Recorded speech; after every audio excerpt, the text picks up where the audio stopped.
Periodista Digital continúa con su ciclo de entrevistas sobre la historia de los medios de comunicación. Hoy contamos como invitado con el señor González Rigosa, que conoce muy bien la historia de la agencia EFE, porque, aunque ahora está apartado de ella, ha participado en 30 años de su historia y además actualmente está a punto de impulsar un ciclo que algo tiene que ver con la historia de la agencia EFE, ¿no es así? Bueno, yo ahora lo que estoy es a punto de dirigir un curso en la Universidad Complutense sobre la agencia EFE. Mi relación con la agencia EFE en términos estrictamente profesionales es evidente que ha terminado, pero estoy en la comisión del 75 aniversario, ¿no?, que celebramos este año, felizmente. Pues antes de repasar estos 75 años de EFE, para empezar por lo más actual, los estudiantes que quisieran saber, en este caso en particular los de Madrid, que son, entiendo, ¿qué se van a encontrar en ese curso? Cuéntenos, ¿qué es lo que les ofrece este curso que usted va a dirigir? Pues le ofrece probablemente una reflexión, o sea, varias reflexiones complementarias que tratan de dar una idea de conjunto, ¿no? Y es esencialmente de dónde viene la agencia EFE, qué significa tener una agencia EFE, cuál es la diferencia entre tener o no tener una agencia EFE, qué ha significado la agencia EFE, por ejemplo, eso le corresponderá al director de la Real Academia, la contribución de España a lo que es la unidad del idioma español, algo que hoy no está en discusión en ningún sitio, pero que cuando, por ejemplo, don Damas Alonso era director de la Real Academia Española, se le humedecían los ojos de lágrimas pensando que realmente el idioma español acabaría siendo un latín y que fragmentándose en un argentino, colombiano, etcétera, etcétera, ¿no? Es curioso, y yo creo que eso es definitiva la importancia de los medios de comunicación en ese terreno, es curioso que hoy nadie habla de eso. Una cosa también que llama la atención es que una profesión como la periodística, donde dicen que hay tantos egos y tantos, sobre todo cada nueva generación parece que viene con más ego todavía, el periodismo de agencia es el que menos gusta a ese respecto, porque es el que menos te hace constar, porque en la columna tú firmas, en la tele ya sales, el titular de radio es radio, pero el periodismo de agencia parece que no existe, es invisible. Bien, yo creo que esa es la mayor habilidad de las agencias. Yo voy a ser claro en este sentido porque es mi propia experiencia, ¿no? Yo entré en la agencia EFE con la idea de estar 6 meses, ¿no? Y 30 años después hubiera seguido, si hubiera sido con una responsabilidad directamente informativa, hubiera seguido encantado, ¿no? ¿Y qué ha ocurrido en todo ese tiempo? Que todo lo que yo he escrito se firmó a EFE. Eso es espléndido. Es decir, un periodista, yo entiendo que hay periodistas que necesitan ver las letras muy gordas con su nombre, ¿no? Yo creo que su sitio no son las agencias, ¿no? Pero hay otros periodistas que lo que nos gusta es estar con la gente, poder llegar a todos, ver tu noticia reproducida en montones de medios, ver noticias tuyas que han llegado a millones de personas. Bueno, es la diferencia. Hay que elegir entre tener un nombre, probablemente, o ser una persona mucho menos conocida en un medio enormemente potente. Es decir, porque los cañones de las agencias son cañones de muy largo alcance. Es decir, yo he pasado, ahora mismo yo como público, es decir, he hecho alguna declaración, por ejemplo, con la muerte de García Márquez, y las he visto en periódicos de América por todas partes, ¿no? Bueno, ponían una sigla que es F, ¿no? Que es como la mariposa que vuela y acaba llegando más lejos que nadie. Entonces, claro, yo en la disyuntiva de que sea conocido mi nombre y la disyuntiva de que sea conocida mi información, me quedo con la segunda parte, sí. Sé que hay un dicho que lo habrá oído muchas veces de que la mejor escuela de periodismo es una agencia. Bueno, lo que pasa es que yo discrepo en lo de escuela. Es la mejor escuela de periodismo, pero también es la mejor para seguir después de salir de la escuela, ¿eh? Supongo que era porque a lo mejor ese eslogan partió los que se fueron y olvídense de los que se quedaron. Claro, yo creo que sí. Sí. Vamos a hacer un repaso un poco a la historia de la agencia EFE, que la verdad es que, aunque la agencia EFE ha sido ha tenido menos batallas polémicas que todos los periódicos, donde cada año de historia es un año de polémicas, hubo una polémica en su inicio, en la agencia EFE, que se ha oído 1000 veces. Bueno, para empezar, hay polémica hasta quién es el fundador, porque dicen que si es Vicente Gallego, que si es el no sé si esa parte usted más o menos la tiene más o menos resuelta de quién fundó la agencia EFE. Bueno, la agencia EFE la funda Jiménez Arnau, que era un señor que llevó los papeles al notario y la inscribió, creo que el 3 de enero de 1939. No estoy seguro si fue el 3 de enero, pero fue en el 1939 y a partir de ahí tiene existencia legal. Es decir, que por lo tanto la inscripción... y eso no tiene discusión. No tiene discusión, es un documento notarial. Quien es el primer director es una persona brillante que se llama Vicente Gallego, que tenía unas ideas en su momento yo creo que casaban con el contexto internacional y tenía unas ambiciones que evidentemente duraron lo que duró el panorama internacional favorable al franquismo, ¿no? Cuando el panorama internacional cambió, pues la agencia EFE se recluyó en ser una agencia nacional, en una agencia, sí, una agencia que perdió, digamos, perdió la posibilidad de desarrollar aquellas ideas que hubo al principio, ¿no? Y yo creo que probablemente históricamente es una cosa que está tan claro que debía ser así, que es lo mejor que probablemente pudo ocurrir en ese sentido, ¿no? La agencia EFE le esperaba otro curso distinto y felizmente lo ha cumplido el otro, que es del que sí me gustaría hablar con usted. Pues luego hacemos podemos seguir con todo eso y lo del nombre y toda esa Era historia. claro, porque tenía aquí unos artículos del año 82, Dios, que entonces el presidente de Europa Press, ya fallecido, don Antonio Herrero Losada, publicó una serie de artículos asegurando que el origen del nombre de EFE era se ha dicho mil veces, por entonces el jefe del Estado de entonces y el partido único de la dictadura. Y entonces Luis María Ansón hizo otros artículos equivalentes en el que sacaba esto es lo que os he dicho, el Jiménez Arnau, negándole, diciendo que F venía de Fabra y tal, y entonces sacaron que si Serrano Suñera había dicho en un papel que sí era por Falange, y entonces Ansón sacó, pues aquí tengo una declaración de Jiménez Arnau diciendo que no, que era por Fabra. Sí. ¿Usted de este mare magnum llegó a sacar alguna conclusión? Sí, una conclusión clarísima. O sea, primero, está claro que es absolutamente imposible probar en estos momentos exactamente cuál es el origen, la idea inspiradora, qué tenían en la cabeza la gente que firmaban los papeles. Por lo tanto, a partir de ahí cabe todo. Es decir, cabe Franco, cabe Falange, cabe Fabra, cabe... Bien, yo le voy a decir algo que sin embargo creo que tiene cierta lógica. Un catedrático de periodismo que se llamaba don José Altabella, ya jubilado, lo encontré un día, persona encantadora, alto, muy, muy afable, y me dijo, ¿sigues en EFE? Digo, sí, sigo en EFE y tal. Digo, estoy director de información. Y me dice, EFE, ¿qué cosas se han dicho de EFE, verdad? De los orígenes y todo eso. Y le digo, pues sí se han dicho muchas, pero yo creo que todas son perfectamente lógicas, cada una tiene su sustento, ¿no? Y su argumento. Lo que no hay es ningún documento. Me explico, ¿no? Y me dijo él, no, si yo tengo 26 orígenes recogidos. Y yo le dije, pues yo le compro un artículo donde ponga usted los 26 con su argumentación. Desgraciadamente eso fue en el final de su vida. Él salía de la agencia EFE, yo entraba y nunca tuvimos un contacto posterior. Ahora yo le voy a dar mi interpretación. Creo que los que dicen Franco no hay forma de negar que pudiera ser. Los que dicen Falange no hay forma de negar que pudiera ser. Los que dicen las otras... Fabra, Febus y todo eso. No hay forma de negarlo. Sin embargo, hay una cosa que es la que yo siempre he defendido, porque mirando en la lógica histórica, las agencias empiezan teniendo un nombre propio, que es el de su fundador. La primera agencia del mundo es Abbas y la funda el señor Abbas. La agencia Reuters la funda el señor Julius Reuter. La agencia alemana Wolf la funda el señor Wolf, llevaban su nombre. La agencia Fabra en España la funda el señor Fabra. Pero qué curioso que a partir de finales del siglo las agencias dejan de tener esas palabras tan largas que hacía que a veces la tachaban en los periódicos porque no cabía, ¿no? Y empiezan a salir pues la United Press, una U y una P, la IS, la de Hertz, la International Service, ¿no? IS, empiezan a salir unos nombres cortos. Y yo sí tengo la sospecha de que cuando se funda EFE y que se funda con materiales humanos y físicos, o sea, de las agencias Fabra y Febus, creo que alguien pudo tener la idea de que el nombre EFE estaba bien. Pero lo que no puedo decir es que además no se le ocurriese decir, pero también es el de Falange y es el de Franco y es el de...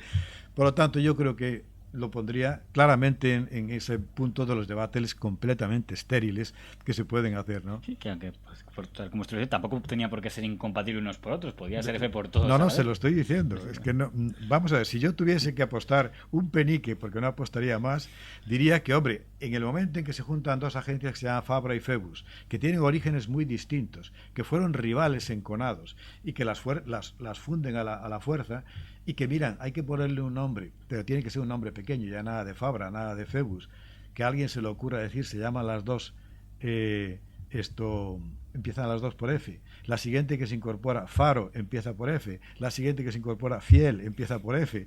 Dices, pues tiene sentido. Pero yo no he venido aquí a defender ninguna de ellas, como se puede imaginar. Aparte que es que, como se puede imaginar usted, es absolutamente indiferente cuál sea el origen, ¿no? La no pasó. La verdad es que cuando más se produce la gran expansión de fe siempre se señala es con la llegada de la libertad, el periodo, digamos, Evidente. constitucional democrático, pero por hacer un último apunte de la etapa anterior, en esa etapa, digamos, de la agencia de fe de los años 50, años 60, años de gran cambio en el mundo, y en particular en el mundo occidental, quiero contar el papel de fe. Ahí aparecen algunos periodistas que ya, algunos, pues como don Manuel Aznar, Sí. sin duda con un gran nombre en la historia del periodismo Sin de duda, este país. una gran historia, y una gran evolución. por escribir. Es cierto que yo nunca entiendo bien, porque claro, Manuel Aznar aparece en medios tan diferentes e incluso ideológicamente tan diferentes que es una biografía absolutamente necesaria. Yo no entiendo que no la escriba nadie. ¿Y él en la agencia F ocupó un papel más testimonial de presidencia y honor o se diría que fue alguien que ocupó también un papel relevante? Bueno, vamos a ver, la presidencia de la agencia F ha ido evolucionando en sus funciones, ¿no? Digamos que tuvo, en esa etapa de Manuel Aznar, era un cargo más representativo que organizativo, por decirlo de alguna manera, ¿no? Es verdad que evidentemente, lo digo porque debajo de él había un director gerente, ¿no? Y ese director gerente normalmente era el que gestionaba todo lo cotidiano, ¿no? Y todo lo cotidiano, me refiero a todo lo cotidiano, incluidas contrataciones, cosas por el estilo, ¿no? Y por lo tanto el presidente era una labor importante, pero descargada de la responsabilidad directa, ¿no? Yo creo que don Manuel Aznar tuvo el placer de escribir muchos artículos allí en su despacho de F porque tenía ese tiempo libre, ¿no? No se produce la fusión de la presidencia y la dirección general hasta la llegada de Luis María Ansón. Por lo tanto, digamos que hay dos formas de organización que se relevan una a la otra, y con la llegada de Ansón se produce la fusión de presidencia y dirección general, que es, claro, un cargo único, ¿no? Y por poner dos nombres antes de entrar en esta etapa, digamos, más relevante, de Carlos Sentís y Carlos Mendo, que han sido citados en ocasiones en este ciclo de entrevistas, no por F, en ninguno de los dos, pero ocupar los dos. Me llama la atención en el caso del señor Sentís, porque por los años en los que dirige F, ya es un periodista relativamente joven, ¿no? Que llegara... Sí, yo no coincidí con él, o sea que no... Ha fallecido hace poco, pero no sé si en ese momento se podía decir que era ya... F estaba en la onda del cambio en el sentido de relevo generacional, aperturismo, o es, como se ha dicho a veces, era el órgano hablamos de la F de los años 60, del silenciador. Usted, por lo que haya podido leer o con quienes haya hablado, ¿cuál cree que sería el papel en el marco de las libertades de aquella F de los años 60 hasta el 75? Bueno, lo primero repetir que en esa etapa yo claro, no estaba ahí, no le he podido ver, pero sí he hablado muchas veces con Carlos Sentís, ¿no? Y si es verdad lo que me dijo que quería hacer y que quería conseguir, está un poco en la línea de algo muy natural, que es que cualquier persona en cualquier redacción va tratando de ampliar el espacio de libertades, naturalmente, como decía aquel, conociendo los límites infranqueables, ¿no? Yo tengo la idea, como digo, no estaba en esa etapa, tengo la idea de que Carlos Sentís fue una persona muy positiva en ese momento de la agencia F, pero tenía unos límites claros que no podía sobrepasar, y no lo sobrepasó. Si vamos un poquito más adelante, le diría que, por ejemplo, la llegada de Carlos Mendo sí es significativa. Carlos Mendo llega con Fraga. Fraga ya es un político que ha ido por América y ha ido viendo que aquí faltan cosas por hacer, ¿no? Y que la historia de lo que pasa aquí lo está contando en América Associated Press, ¿no? Y los artistas que triunfan allí son los que dice Associated Press. Y Fraga empieza a tener la idea ya de un modelo de agencia internacional. Y en ese momento el delegado de la United Press en Madrid era Carlos Mendo, y le pareció que lo más normal era coger a uno que sabía de eso, que además sabía inglés, como se decía entonces, ¿no? Y meterlo en F. O sea, yo creo... No fue cuasi la elección, escogieron a alguien que sabía lo que era una agencia internacional. Exacto. Era joven, porque Carlos Mendo podría tener entonces 31 años, 32 años, pero era un hombre que estaba en el ámbito trabajando para una agencia estadounidense, ¿no? Por lo tanto, sí sabía para quién trabajaba, conocía la central y sabía qué es lo que había que hacer. Y luego, cuando fue director de F, además aprendió lo que podía hacer. las expectativas a lo que ofrecía. Lo que podía hacer. Y es verdad, se dio cuenta de que había algo que era esencial, que es que, claro, es verdad que en Argentina estuviesen contando lo que ocurría en España, la agencia France Press y la United Press, que eran las que la contaban, de verdad, que eran las que mandaban un artista de aquí, pues se dio cuenta de que había claramente un espacio de comunicación, por lo pronto idiomática, afectiva, etcétera, etcétera, que estaba sin cubrir. Eso fue uno de los grandes descubrimientos. Mire, le voy a decir a usted una cosa que probablemente no la ha dicho nadie porque es en cierto modo sorprendente. La agencia EFE creció aportando los materiales que creía que no eran los valiosos, porque quería competir con los principales. O sea, cuando la agencia EFE empieza a aparecer como agencia internacional en América Latina, cree que lo que tiene es que contar lo mismo que cuenta Associated Press para competir con ellos, ¿no? Y de un modo marginal empieza a cubrir mucho el fútbol, los toros, el cine, las artistas de México que vienen aquí, las artistas de aquí que van allá, Joselito y todo eso, ¿no? Y de repente empieza a aparecer la marca F en los periódicos. Hay que decir que los periódicos de América Latina, a diferencia de los de España, firman todas las noticias, las acreditan a su titular, ¿no? Con lo cual empiezan a aparecer la palabra F.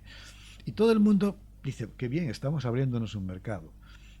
Y yo después, a posteriori, pero años después, estoy hablando años después, y hablando con el propio Carlos Mendo, digo, Carlos, cuando poníais más el acento en competir con ellos en los mismos temas, donde estabais ganando era compitiendo en los temas que no tocaban ellos, que era la España que no salía fuera de España, la Argentina que, bueno, nosotros podíamos funcionar con todo, con Sara Montiel, con no sé qué, con Di Stefano, con todo eso, ¿verdad?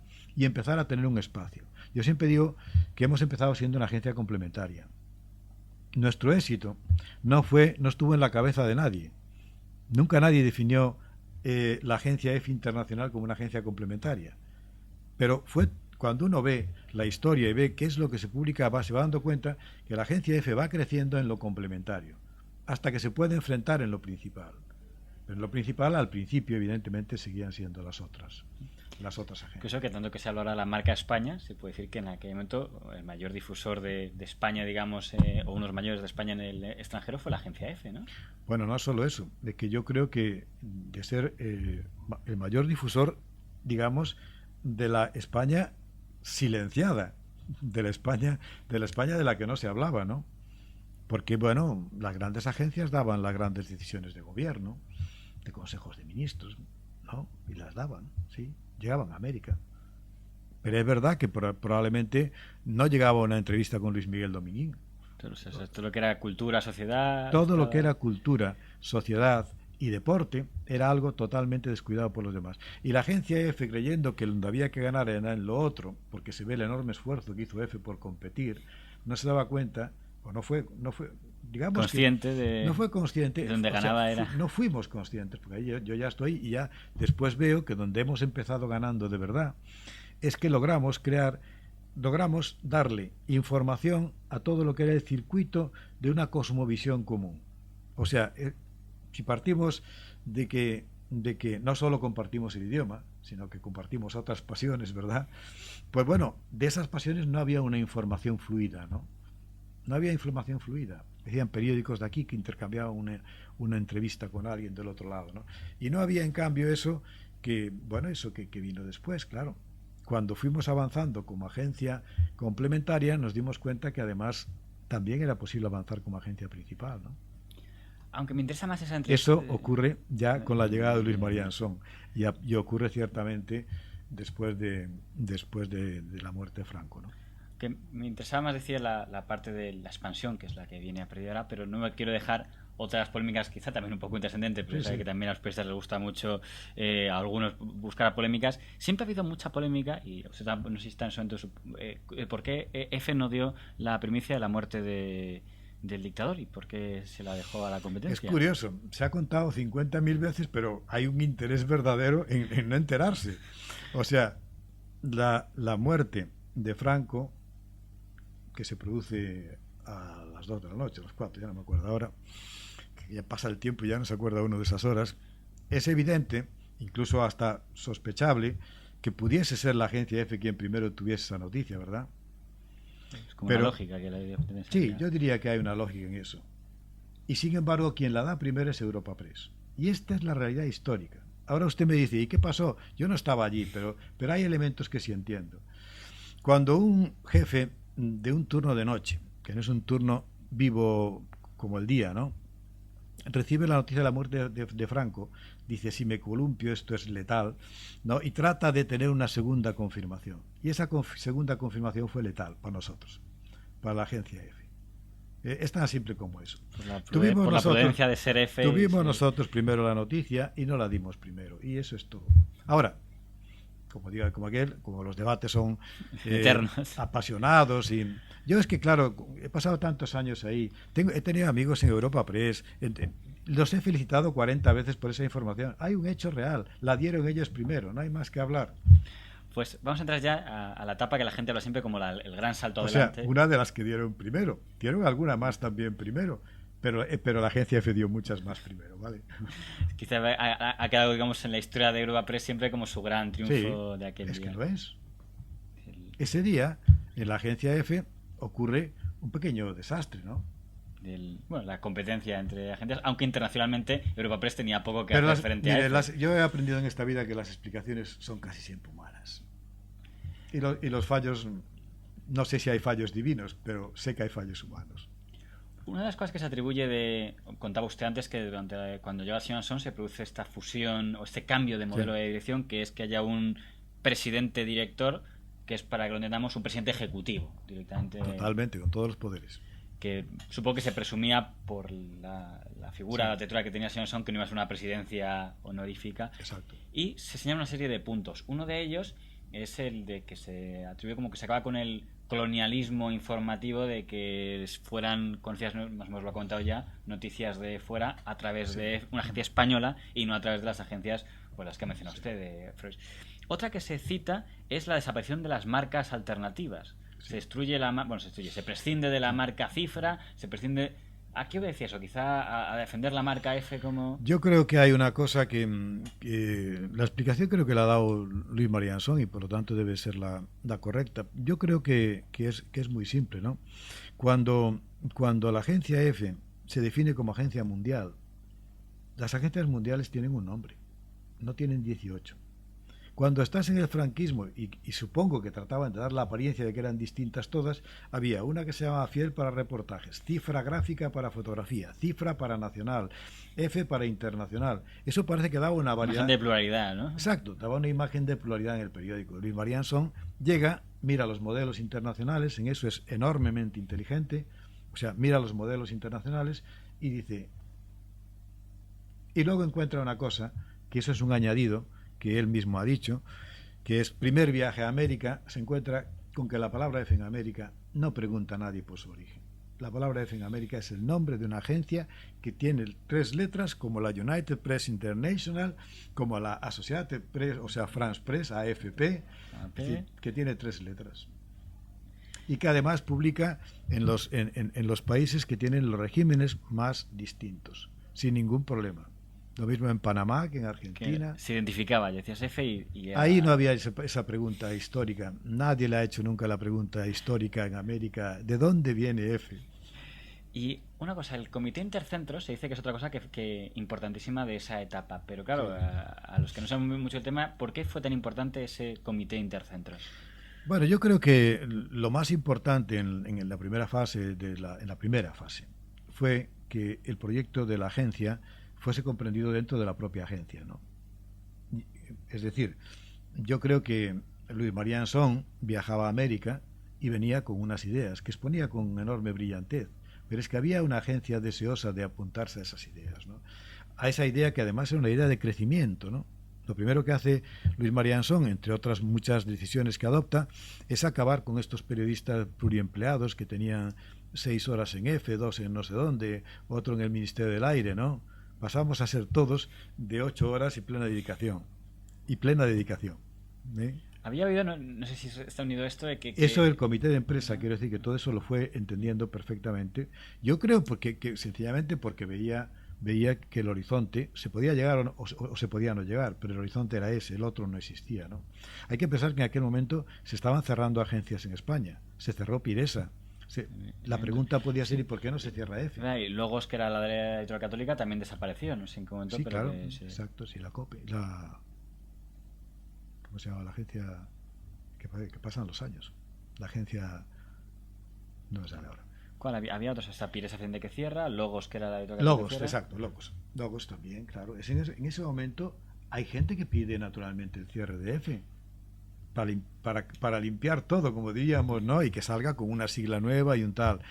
¿Qué es lo que salva a EFE? América. Es que EFE en América era un nombre muy importante ya. ¿Qué dices? No hemos empezado desde cero, ahora que empieza No, a tener un no nombre... estaba cuestionada por nadie. No la cuestionaba el general Torrijos en Panamá, no la cuestionaban los peronistas, no la cuestionaban los... Es que el problema, digamos, es que había una marca consolidada. En América F es una sigla. Igual que es una sigla AFP, la France Press. Una de las cosas que había oído es que de los corresponsales de EFE en esa etapa del señor Anson y el resto del equipo, se una fórmula de que el corresponsal viviera que tuviera algo así como que las corresponsalías tenían como un lugar donde vivía el corresponsal y desde ahí trabajaba. Sí. No sé si para acabar con aire de desbandada, de ahora tiene que buscar un lugar para mandárnoslo. Sí, yo creo que una idea buena de Luis María Anson, estoy diciendo algunas de las ideas buenas que tuvo, supongo que te acabas de tener alguna mala, pero en fin, estas son buenas, ¿no? Una de las ideas buenas que tuvo es que la agencia tenía que ser reconocible. Ese modelo era el de France Press, ¿no? Debía ser reconocible por su gente, por sus redactores, por su delegado, pero también por su sede. Es decir, el delegado podría invitar a un ministro a la sede, ¿no? Y ese objetivo lo llevó a cabo contra viento y marea, porque realmente las cuentas de la agencia a veces no permitían ese esfuerzo y sin embargo fuimos teniendo unas sedes, yo diría que unas sedes adecuadas en casi todos los casos, probablemente en algunos de los casos incluso una sede algo excesiva, pero en el 90% de los casos unas sedes muy adecuadas, ¿no? Que cumplían la misión de tener un sello de identidad, un lugar donde un ministro era invitado para ser entrevistado, para hacer estas cosas todas, ¿no? Mirando por cosas también que se atribuyen a esa etapa, se habla del servicio español urgente, no conozco exactamente en qué consistía. Bueno, yo sí, porque he sido su último director. Pues, ¿quién mejor entonces para que los internautas lo entiendan? Pues el servicio del español urgente arranca justamente de donde empezamos, por donde empezamos esta entrevista. La enorme preocupación que había sobre todo en personas de la Real Academia Española que conocían la realidad de fuera, ¿no? Decíamos de Don Damaso Alonso. Don Damaso Alonso. Yo creo que probablemente Don Damaso Alonso puede ser el hombre que con su tristeza ante la fragmentación del idioma estuvo en la base, digamos remota, pero en la base de la creación del Departamento Español Urgente. El Departamento Español Urgente tenía un objetivo claro. Las preguntas que se hacían a la Real Academia no es como ahora que las responden, entonces no te respondían, ¿no? Y no solo no te respondían, no tenían medios económicos. La Real Academia de hoy y la Real Academia de entonces hablar de unas circunstancias de gran precariedad económica antes y unas circunstancias de bien llevar hoy, ¿no? Entonces en ese momento Luis María Anson se da cuenta que la Academia no puede hacerlo. Y se le ocurre hacerlo en la Agencia EFE, que es un departamento que sea capaz de responderle al periodista en el mismo instante, primero dirigido al periodista, ahora ya está dirigido a todo el público en general, al periodista, primero al periodista de EFE, pero también al periodista de cualquier medio de comunicación que tropieza cuando está escribiendo con algo y levanta un teléfono y pregunta, oye, ¿esto cómo es? ¿No? Además, eso nos fue llevando a una segunda parte que fue muy interesante, que es ir corrigiendo todos los fallos idiomáticos que ya estaban absolutamente penetrando en el tejido informativo de todos los días, ¿no? Palabras que estaban usando mal. Se empezó a dar la matraca con todas ellas. Gentilicios que se formaban mal de los nuevos países, ¿no? Es decir, de repente surgía un país nuevo y le empezábamos a llamar los abjazos o los no sé qué, ¿no? Es decir, o Azerbaiyán, por ejemplo, ¿no? Es decir, el azerbaiyano, que es el ciudadano, y el azerí, que es el idioma, ¿no? Bueno, pues eso la gente no lo sabía. Y muchos aún no. No, quiero decir, era lógico que no se supiese. Lo que no era lógico es que no pudiesen consultarlo en algún sitio.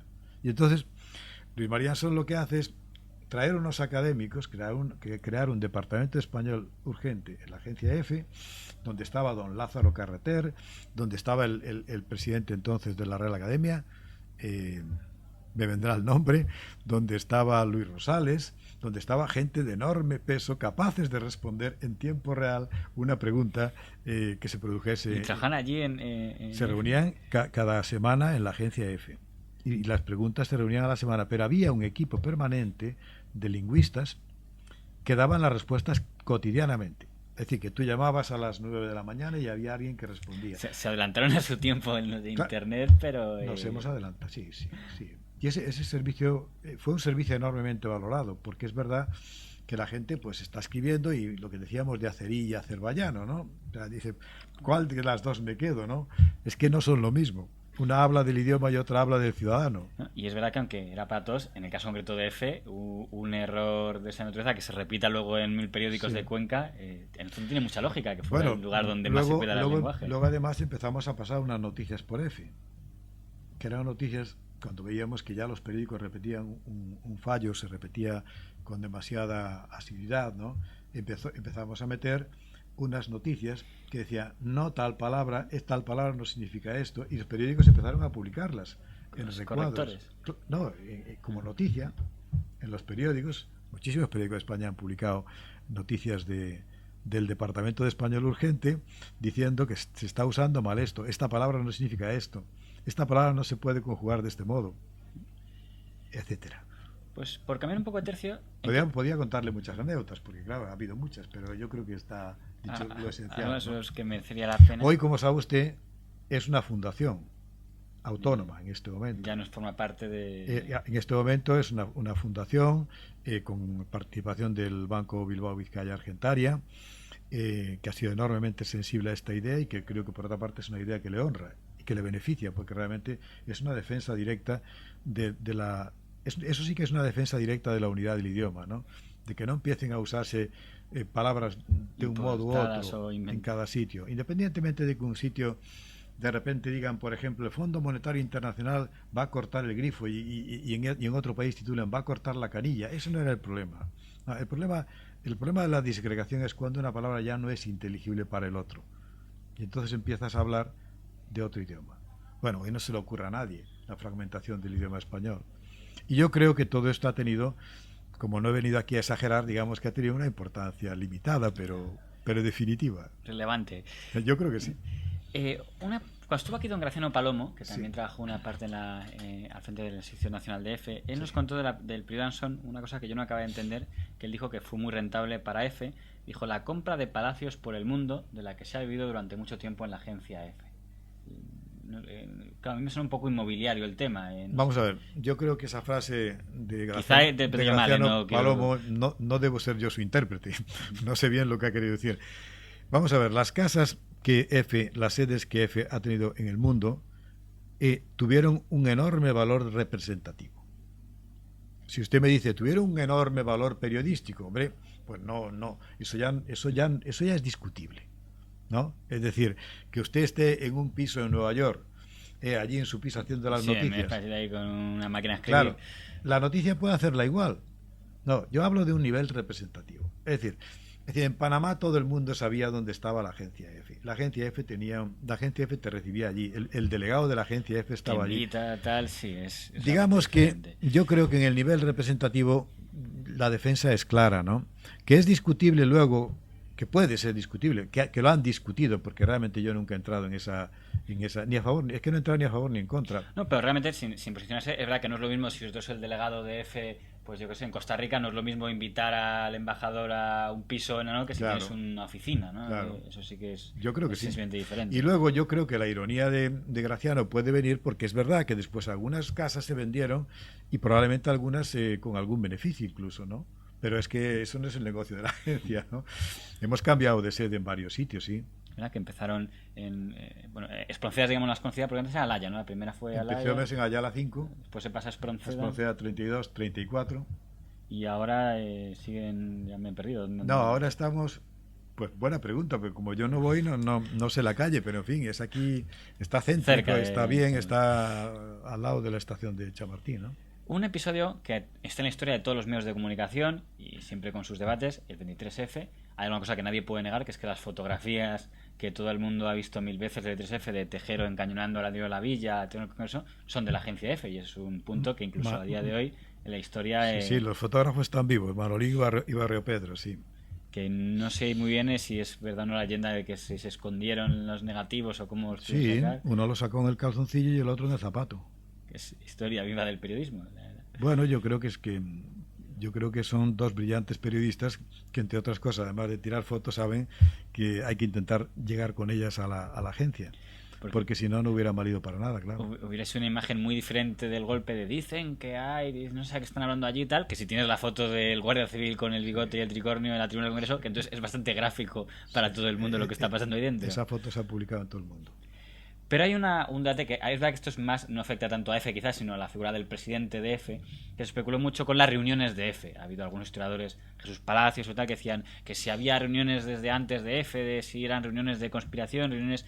Cuando le preguntamos a Sansón, él nos reconoció que había reuniones con todo el mundo. Es decir, sí, me pude reunir con militares porque me reunía con todo el mundo sin ampliar más el tema. No sé muy bien si como viene más por la leyenda del famoso gobierno en el que no hubiera sido ministro y en el fondo no había tantas reuniones, o si es verdad que en aquella época F, aparte de ser una agencia de información, era una especie de lugar donde se reunían pues ministros, militares, conspiradores no sé, usted en aquella etapa creo que ya estaba por allí. Es verdad que había reuniones en F sospechosas en aquel momento. Bueno, vamos a ver. Yo podría decir, lo primero podría decir que yo estaba en Galicia, de director de F en Galicia, pero eso es lo que ocurriría en Madrid. pero de todos modos estaba lo suficientemente informado para saber que nadie esperaba eso. O sea, que por lo menos no se puede decir, lo sabían todos en F. No lo sabía nadie. Y si dice usted, no, hay uno que lo sabía, bueno, pues será una excepción. Sí, por lo menos que a nivel... Pero a F la cogió completamente sorprendida. Y cuando empiezan a llamarnos, el director en este caso, a las delegaciones, nos empiezan a decir que preguntemos en las capitanías generales correspondientes, ¿no? A ver qué está pasando. Porque nadie sabe lo que está pasando al principio, ¿no? Al principio nadie sabe ni cuántos hay detrás, ni de dónde vienen, ni quiénes son. Pues uno de ellos venía de Galicia, ¿no? El general Sí, que había sí, Pardo Zancada era. Sí, pues Pardo Torres, uno de estos que venía. Sí, no, me he equivocado de nombre. Pido disculpas, no recuerdo el nombre ahora. Ese había venido de Galicia, sí, efectivamente, antes. Pero cuando luego, creo que fue todo Diario 16, el que más fue contra F después del 3F, diciendo que sí había habido... Bueno, más que contra F, contra Ansón, insisto, que no era tanto... Pues supongo que... Yo creo que en esto yo no debería dedicarle ni un minuto porque Pues, Ansón se ha defendido perfectamente. Quiero decir que yo defienda a Luis María Ansón, persona por la que tengo un cariño enorme, porque yo sí he vivido lo que ha hecho por F, ¿no? No tiene ningún sentido que lo defienda yo. Primero, tendría que decir, yo sé todas las reuniones que tuvo Luis María Ansón, sería patético, ¿no? Y por eso digo que creo que esta es una cuestión terminada en ese aspecto. Yo lo que le digo a usted es, la idea que yo tengo clara es que el propio Luis María Ansón fue enormemente sorprendido. Porque si no, no estaríamos como estábamos todos absolutamente yéndose, en fin, a sus casas, ¿comprendes? Es decir, hubo que volver.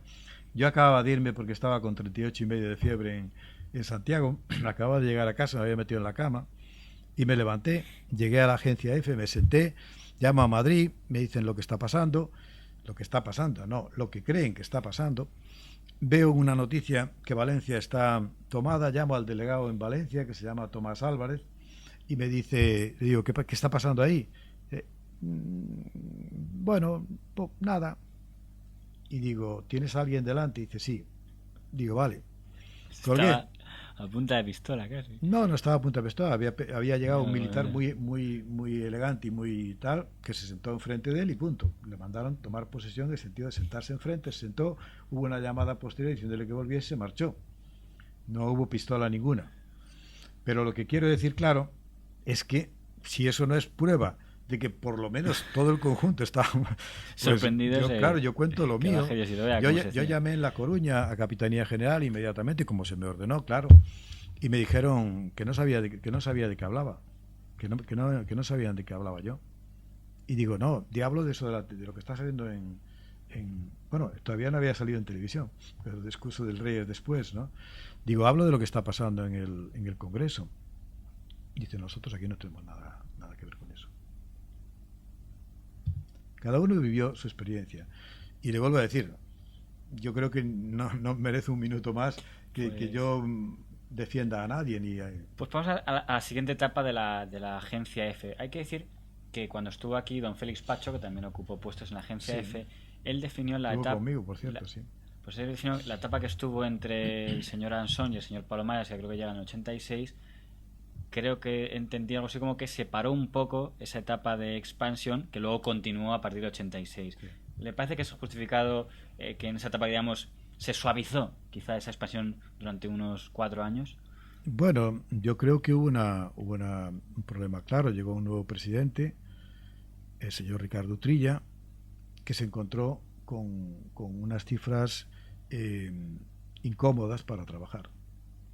Y entonces, en vez de planificar cosas, probablemente de planificar cosas, quiero decir, que podían significar algún tipo de crecimiento de la agencia F, lo que más o menos empezó a pensar era conservar el potencial informativo y desde luego no comprar casas. De hecho, se vendieron algunas, ¿no? En ese aspecto hay que decir que la etapa, claro, cuando vienes de una etapa de expansión y llega a una etapa de freno con una crisis económica en el país, que aquí claro, parece que todo ocurre sin contexto. Que el contexto hay que tenerlo ya en hay cuenta. que ir al contexto, es decir, la crisis económica del año de la llegada de Felipe González llega acompañada de una crisis económica internacional que se produce en ese momento y que afecta a la agencia F. La pregunta es, ¿Utrilla podía haber hecho mucho más? Yo creo que algo más podía haber hecho, sinceramente. Pero yo creo que hizo lo que pudo. Fíjese qué cosa tan llamativa. Y duró poco. Que es el mismo día, aunque eso son cosas de polémicas de premios, porque es el 24 de junio aquí no se ve, pero era el mismo día. Según al ABC, estaba dirigido por Ansón, auditoría de F sin un solo problema de fondo. Sí. Según El País, el mismo día, la auditoría sobre la agencia F, pérdidas de 1.000 millones de pesetas. Y es la misma auditoría, que uno llama la atención cómo dos periódicos pueden titular de la misma auditoría de una manera tan diferente, aunque entra dentro de las diferencias que había entre los dos periódicos en aquel momento. Pues usted lo ha dicho. Yo creo que entra dentro de las diferencias de los dos periódicos porque yo no tengo ni idea ni explicación de esto. Es verdad que ni memoria, porque no me acordaba de esto. Cuando le preguntamos al señor Ansón por esto, él aseguró que eso fue una trampa que le tendieron y aseguró que la auditoría de F que se hizo, eso es su etapa, según él, no puso ninguna pega a su gestión desde el punto de vista económico. No recuerdo yo que pusiese pegas, ¿no? Sí. Bueno, tampoco hace falta insistir en ese tema. Bueno, es que también es lógico. Yo no soy del aparato económico administrativo de la agencia, no he sido nunca, ¿no? Yo he sido director de información de la agencia unos cuantos años, un montón de años, pero no antes, con mayor razón, nunca he sabido las cuentas de mi empresa, ¿no? ¿Cómo vivió desde la agencia F esos cambios internacionales pues de los finales de los años 80, desde la caída de dictaduras, pues desde Marcos hasta Duvalier, a Noriega, a la caída del muro de Berlín y toda Europa del Este, que desde el punto de vista internacional, que es el punto fuerte de F, ¿cómo se vivió en aquellos?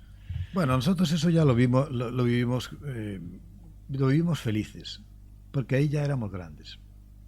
El problema de las agencias, de todas las agencias, es desde que empiezan, son los periodos de transición hasta que ya tienes tus clientes en todo el mundo, ¿no? En los años 80 es evidente que nosotros tenemos, aparte de obviamente España, tenemos prácticamente toda América Latina, toda, es decir, los principales diarios, ¿no? Con alguna excepción que se resistió un tiempo, pues todos los grandes periódicos de América Latina, los 150 primeros periódicos de América Latina ya son los periódicos a los que tú les cuentas la historia que ellos cuentan al público, ¿no? Por lo tanto, ya en ese momento, yo la palabra que es más próxima se me ocurre es feliz, pero felices también los redactores de F, porque ya vives en otra órbita, es decir, ya no es tener una fuente que te cuente una cosa, sino mandarlos allí. Nosotros hemos cubierto todos los conflictos internacionales con personal nuestro allí. La guerra del Golfo con gente en la zona de conflicto y en todos los países limítrofes. En Bagdad, cuando va a empezar el bombardeo, hay dos periodistas de EFE allí, Juan Mari Calvo y un contratado externo, que estaban en el hotel la famosa noche que dimos la orden de replegarse todos los periodistas del mundo, excepto un señor muy valiente que se llama Alfonso Rojo, que se quedó y que hizo bien, hizo legítimamente lo suyo. Debo decir que Juan Mari Calvo, naturalmente, cuando lo llamé me dijo: yo me quedo. Y le digo: es que te puede pasar algo malo. Y me dice: bueno, pero eso lo asumo yo. Digo: no, es que la agencia puede tomar alguna medida contigo. Al fin y al cabo, esto es una orden. Es decir, Sí, una orden que dimos todos, que dio el periódico El País, que dio el ABC, que todos dimos la misma orden, que dio el Le Monde, que dio la France Press. Y entonces el periódico El Mundo también daría esa orden, y su corresponsal, por lo que se ve, decidió... Está claro que eso lo tiene que contar Alfonso.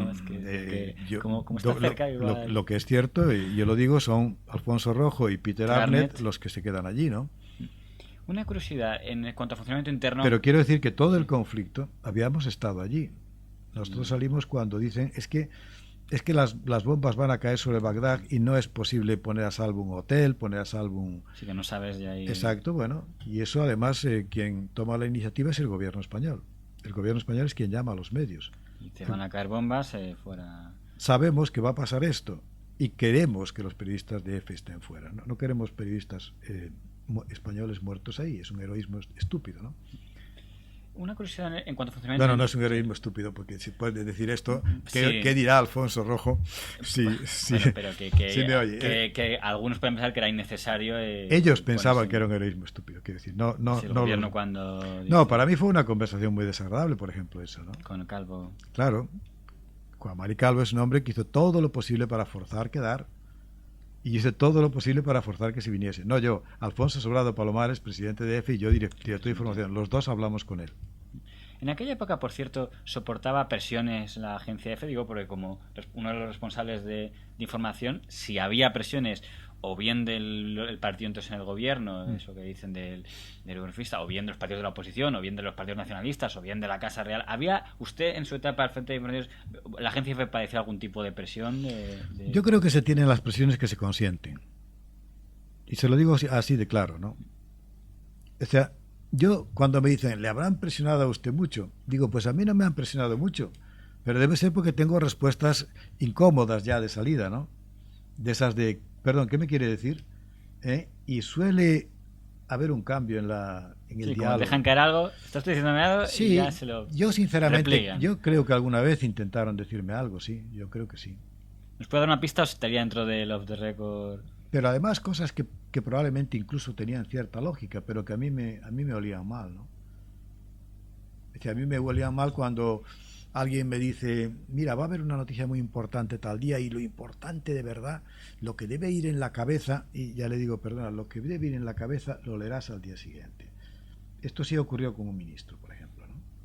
Y ministro amable, por otra parte, que yo creo que incluso no hablaba buscando coaccionar, ¿no? Pero por si acaso se lo dejaba. Hombre, claro. yo creo que esas conversaciones no se deben dejar empezar, ¿no? Mira, yo creo que en gran parte de lo que escuchamos en la vida es porque consentimos escucharlo. Yo creo que un periodista debe saber cuando una conversación, debe de saberlo, cuando una conversación lleva mal camino, ¿no? Y hay que cortarla 3 segundos antes, ¿no? O 3 minutos. Porque claro, no es adivino, ¿no?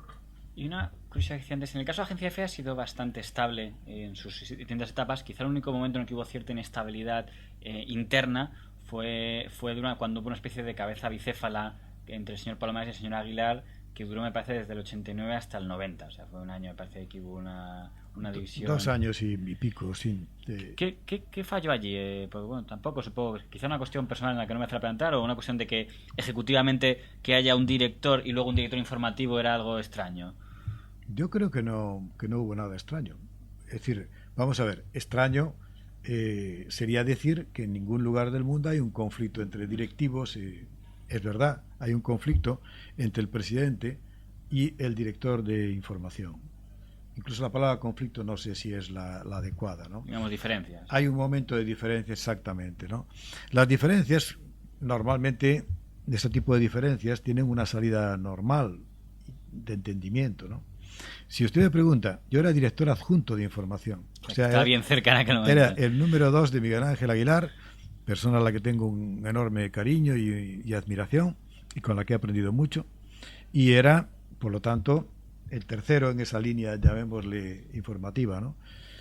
Y claro, yo no puedo juzgar si Miguel Ángel se equivocó, si el presidente se equivocó. Lo que sí está claro es que el conflicto tuvo una solución que probablemente, si lo miras desde la si lo miras desde fuera, porque yo lo miraría, claro, si lo miro desde dentro es muy complejo y muy largo de contar, pero si lo miras desde fuera es una colisión en la que realmente quien tenía las de ganar es el presidente, porque el presidente es cargo ejecutivo, es presidente director general, y el director de información es nombrado por el presidente y destituible por el presidente. Lo cual no era un igual en ese Yo momento. no tengo más que decir porque no hay más que decir. Bastante claro al respecto. Yo creo que sí, ¿no? Que he dicho más. Los cambios en la dirección de EFE siempre han coincidido con los cambios de gobierno. Supongo que está en la naturaleza de ser una agencia pública.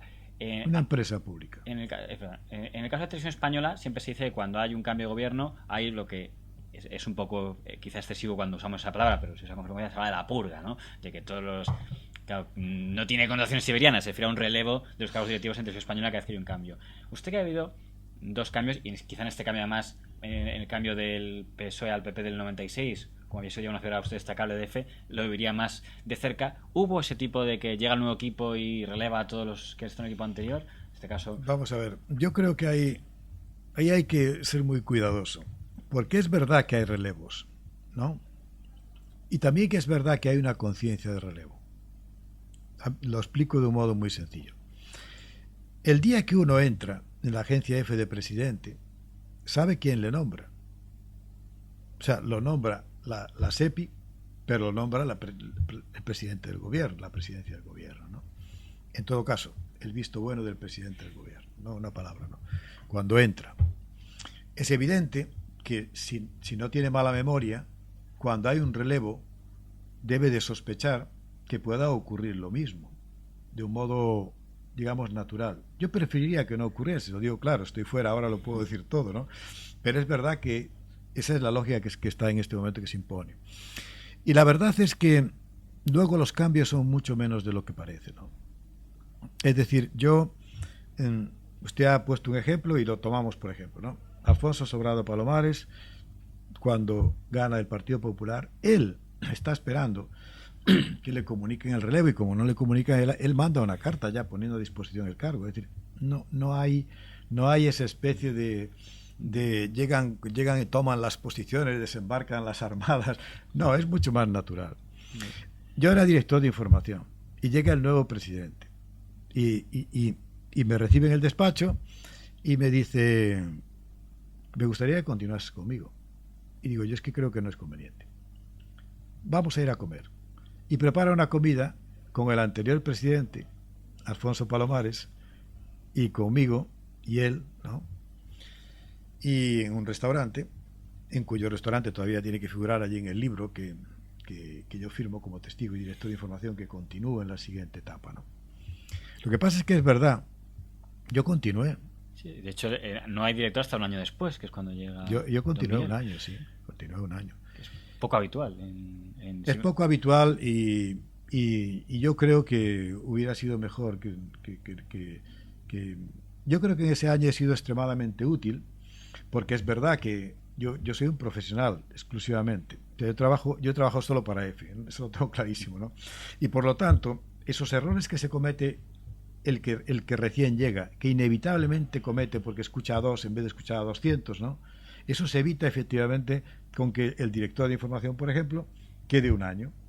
Porque claro, al cabo de un año ya ha conocido al listo mangante que cuenta historia. Ya tiene, digamos, fichada... Ya ha fichado a todo eso. Pero también creo que pasado ese tiempo, el que se ha ido quemando mucho es el director de información. Porque es muy fácil atacar a un presidente desde un partido diciéndole, claro, es que tú tienes ahí a uno nombrado por el PSOE.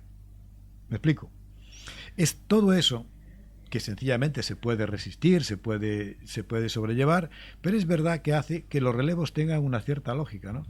Y yo me quedé muy a gusto fuera de la dirección de información después de ese momento. ¿Fue decisión suya cuando un año después, en el 97, se retiró, o lo decidió también la dirección? No, fue una conversación con el presidente en la que debo decir que no sé de quién fue la decisión, porque realmente fue una conversación a la pata. Se llama acuerdo mutuo.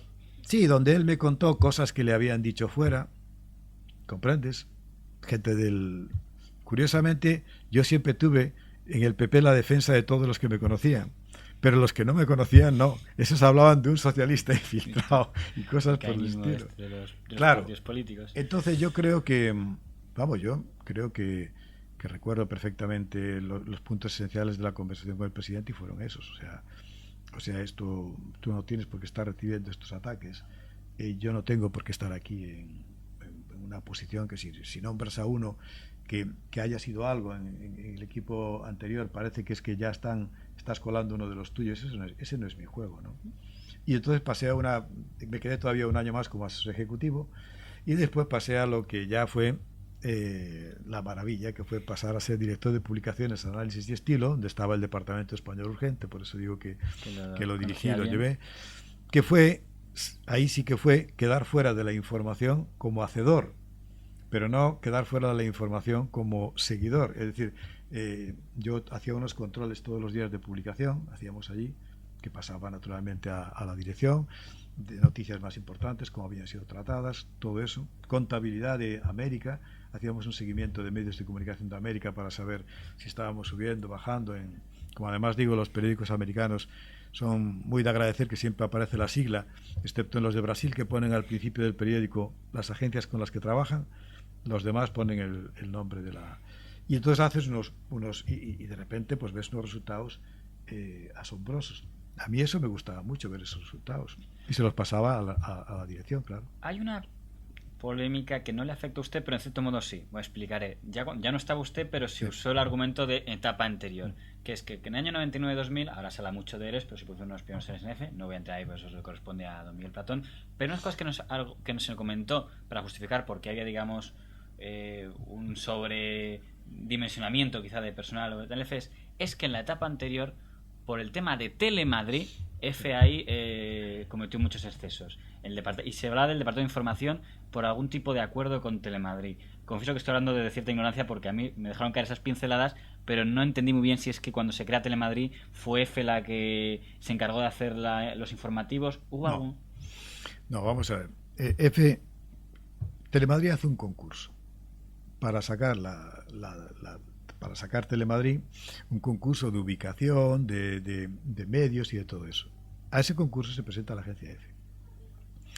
Yo diría que tuvimos la enorme suerte de ganarlo y luego la enorme desgracia de perderlo. Porque claro, cuando nosotros ganamos ese concurso, liberamos mucho espacio en la agencia EFE. En ese momento la agencia EFE era, como lo había soñado, por cierto, Luis María Ansón, era una agencia en la que estaban todas las otras agencias. O sea, todas las que vivían en Madrid, Associated Press, Reuters, todas habían venido al edificio de EFE. O sea, EFE era realmente la agencia EFE y la sede de las agencias internacionales, todas, prácticamente todas estaban allí, ¿no? Entonces, bueno, eso nos lleva a ganamos el concurso y nos lleva a una decisión que a mí me resultó muy dolorosa, lo digo totalmente en serio, porque fue liberar 2 plantas arriba, más coger el edificio de al lado, que era una cafetería, que era un restaurante cafetería, ¿no? E incorporar todo eso como espacio libre e invitar a las agencias internacionales que amablemente se buscasen su lugar en otro sitio, porque la agencia EFE había obtenido un contrato fabuloso.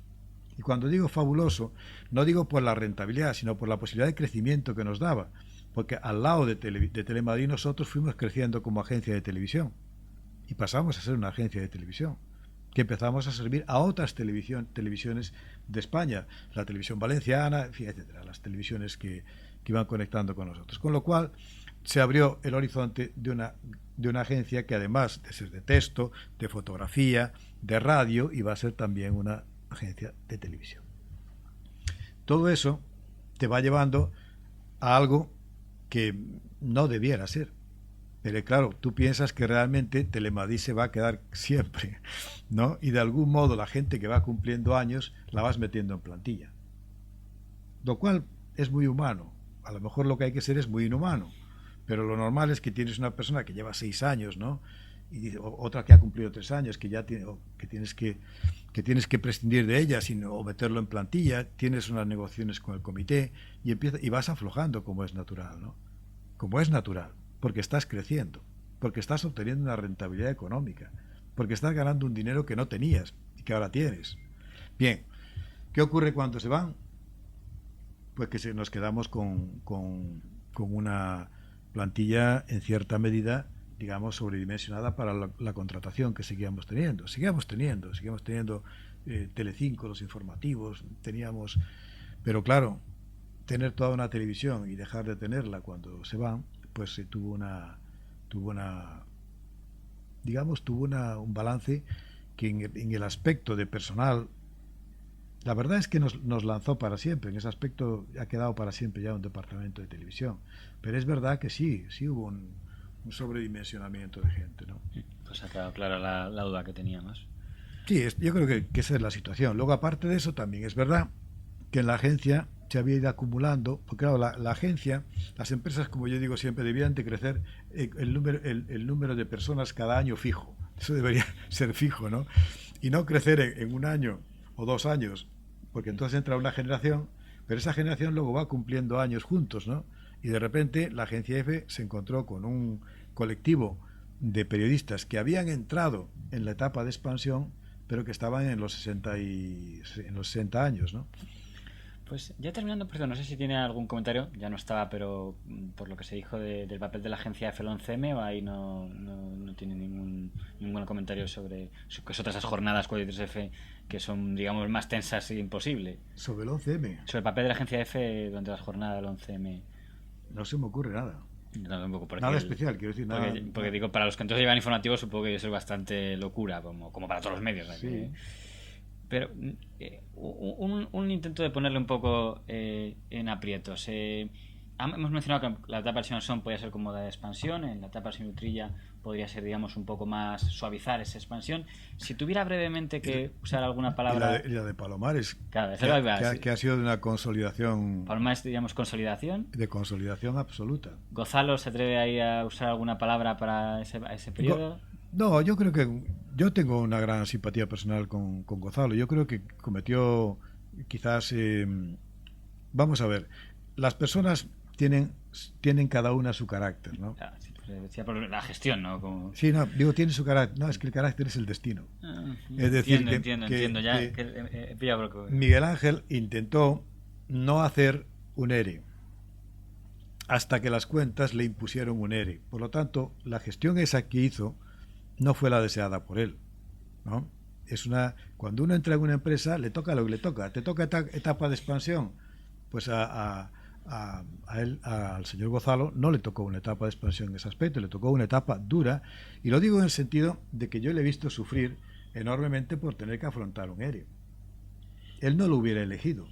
Y como espectador, porque ya no estaba, Grigelmo, ¿qué más has cogido de esa etapa?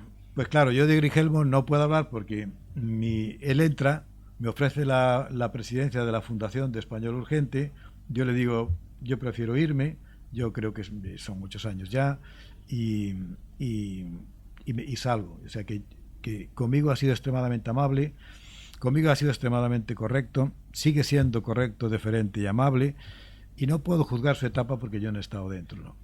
Pues hay dos últimos... Y hablar de rumores de unos y de otros no tiene ningún sentido. Hay dos cosillas ya muy breves. Yo lo que sé es que él quería acertar, eso estoy seguro. Pues dos cosas muy breves para terminar. Una de ellas, cuando estuvo aquí un exdirector de Europa Press, nos propuso el debate de por qué, si se había disuelto la agencia del movimiento, la prensa del movimiento, la cadena de periódicos del movimiento, sí. Que por qué no se había el debate de por qué seguía existiendo una agencia del Estado. Entonces, le paso ese debate, ese debate que nos proponía este directivo de Europa Press. ¿Qué opina al respecto? De los que opinan que quizá debería ese debate de por qué sigue existiendo una cadena del Estado. Claro, usted lo que me pide es una opinión. Sí. Yo vengo a debatir con el de Europa Press cuando quiera usted. O sea, no es un problema de... Vamos a ver. España tiene que saber lo que quiere tener. España tiene que saber lo que quiere tener. España puede decidir no tener una agencia internacional. Grecia no la tiene. En una de mis visitas a Grecia fui a la agencia local, a la la agencia nacional griega, y me encontré que estaban haciendo las noticias de internacional para los periódicos de su país con dos agencias que eran Reuters y la DPA alemana. O sea, sus ojos en el mundo eran ojos completamente extraños, ¿o no? Bien, lo que yo digo es que con la agencia EFE nosotros nos estamos contando la historia del mundo a nosotros mismos. Mire, se lo voy a decir como una cosa muy académica. La Comisión MacBride de la UNESCO en los años 70 dividió el mundo en países con autonomía informativa y países dependientes informativamente. Si hay algo que en este momento garantice la autonomía informativa del mundo hispanohablante, se llama la agencia EFE. Y ahora si usted me dice que hay alguien que no quiere eso, perfecto, hay que liquidarla. Pero esa es la diferencia. Es decir, lo que empecé diciendo es de cuando toda la información que iba de España a América la vehiculizaba France Press. Mire, me va a permitir un dato si es que tiene que cortar algo, corte por otro lado. Esto lo quiero decir. Dígame. Mire, Napoleón muere en 1821 en la isla de Santa Elena. La noticia tarda en saberse en París 2 meses. ¿Correcto? Bien. En el año 1934, o sea, un siglo después, ya han surgido las primeras agencias. La noticia se sabe en el mismo día que se ha inaugurado un museo. La noticia de que se ha inaugurado un museo, construyo bien la frase, la noticia de que se ha inaugurado un museo Napoleón en Santa Elena, se sabe en el mismo día. Fíjese usted que han pasado, creo, 14 años, ¿no? Del 21 al 35 nada más. O sea, antes estar en el mundo era estar fuera del mundo. Se enteraba uno de la guerra de Crimea con un montón de retraso. En el mundo en que estamos actualmente, la historia, si tú quieres contar la historia del mundo, tu propia historia, si tienes interés en contarla, si tienes tener alguna garantía de que tu cosmovisión, de que tu visión del mundo va a estar presente, va a contar, tienes que tener los instrumentos. Decía el señor MacBride, que fue premio Nobel y premio Lenin, ¿no? Decía el señor MacBride en su informe que el mundo se dividía en comunidades dependientes en lo informativo, cuya historia la cuentan otros, y países independientes en lo informativo, cuya historia la cuentan ellos. La historia del mundo, no del país. La historia del mundo la cuentan ellos. En este momento, si usted tiene que decir, en América Latina estamos compitiendo, como es natural, Associated Press de Estados Unidos, France Press de Francia, de la DPA de Alemania, ANSA de Italia y EFE de España. Claro, dirá usted, ¿y quién va ganando? Pues mire, fue perdiendo siempre EFE hasta que empezó a ganar. Y desde que empezó a ganar, que empieza a ganar cuando la transmisión es vía satélite, desde que hemos empezado a ganar, estamos en la primera posición. Somos la primera agencia en dar información, en contar la historia de Europa, o sea, dar información de Europa. Estoy hablando de nuestro contexto, del mundo hispanohablante. Somos la primera agencia, dando las noticias de Europa, o sea, de todas las noticias que se publican en América Latina de Europa, la mayor parte llevan la firma de EFE. No llevan la de France Press, no llevan la de Associated Press, no llevan la de EFE. Somos la segunda agencia del mundo dando noticias de Estados Unidos. Es evidente que la Associated Press ocupa un lugar preferente y eso es legítimo y además, como diría aquel, es quien debe contar lo suyo, ¿no? Cuando uno habla de cosas de estas, tiene que poner todo eso encima de la mesa. Y después de decir eso puede venir nuestro compañero Europa Press y hacer la pregunta que quiera. Y puede decir, pues yo creo que contar la historia del mundo según nuestra cosmovisión no tiene ningún interés. Yo naturalmente sentiré por esa respuesta una enorme falta de aprecio. ¿Usted me entiende? Porque yo creo en lo otro. Y le voy a decir más. Cuando esto lo dice un español, parece que es una cosa interesada, ¿verdad? Pero cuando esto lo dice un presidente de Colombia, o cuando lo dice el presidente Sanguinetti de Uruguay, el presidente Sanguinetti, siendo candidato a la presidencia, llegó a una rueda de prensa en un país que, si mal no recuerdo, fue Egipto, pero no estoy seguro. Llegó y dijo, perdón, vio allí a Associated Press, perdón, ¿está el gallego de EFE? Y le dijeron, pues no ha llegado. Dice, pues esperemos. Esperaron 5 minutos, llegó el gallego de EFE y dio la rueda de prensa y luego se lo dijo al gallego de EFE. Le dijo, es que usted es la única garantía de que mi rueda de prensa salga en primera página en mis periódicos. era candidato, como digo, a la presidencia en los periódicos de Uruguay, ¿no? Los demás van a dar 6 líneas. Los demás van a dar 6 líneas porque para la cosmovisión, llamémosle anglohablante, el señor candidato, que fuera, candidato, era... pues son 6 líneas, sí. Pero para la agencia EFE no son 6 líneas, es todo lo que ha dicho. Pues son 75 años de la agencia. Espero haberle convencido a usted y al de Europa Press. Pues han sido 75 años que hemos hecho un repaso así express. Es llamativo y creo que para terminar, hemos empezado hablando de la humildad de los periodistas de agencias y para acabar, la humildad se puede extender a la propia marca, ¿no? Porque es llamativo que con todo lo que se ha difundido por las agencias, pues parece que al ciudadano, quizás los que están fuera del mundo mediático, pues al ciudadano que trabaja en ajeno le suena, dices Le Monde y le suena mucho, le dices New York Times y le suena, pero en cambio si le dices, bueno, en fin, quizás le suena un poco si es de aquí de España, pero si le dices nombre de agencias, pues como decía usted antes, de PA o de Express, le suena menos, ¿no? O sea, que la agencia tiene en sus genes esa dosis de humildad de que otorga un servicio a todo el mundo, pero casi nadie recuerda su existencia luego. O sea, vertebran el mundo y no lo sabe la gente.